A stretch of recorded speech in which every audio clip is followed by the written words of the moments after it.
आज हम बात करने वाले हैं भारतीय संविधान के अनुच्छेद 2 और 3 के बारे में। भारतीय संविधान का अनुच्छेद 2 नए राज्यों के प्रवेश या स्थापना से संबंधित है।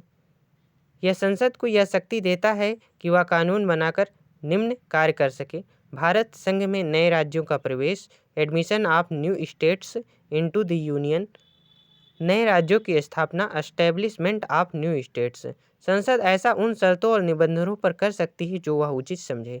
संक्षेप में, यह अनुच्छेद संसद को यह अधिकार देता है कि वह भारत के बाहर के किसी क्षेत्र को भारत में शामिल करके एक नया राज्य बनाए, जैसे सिक्किम का भारत में शामिल होना।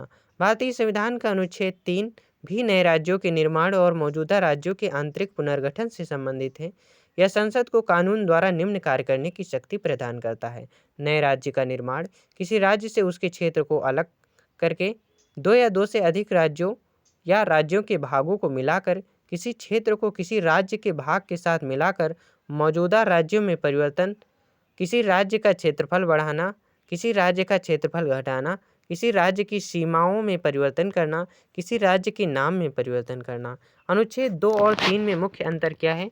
अनुच्छेद 2 भारत में नए क्षेत्रों का प्रवेश या स्थापना, जैसे विदेशी क्षेत्र का अधिग्रहण।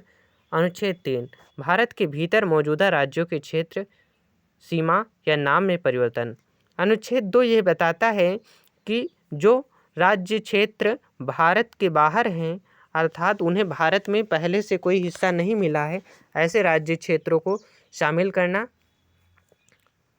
और जबकि अनुच्छेद 3 ये बताता है कि भारत के भीतर जो मौजूद राज्य हैं, उन राज्यों के नाम में परिवर्तन हो या सीमा में परिवर्तन हो। इस बारे में अनुच्छेद 3 बताता है। Thank you.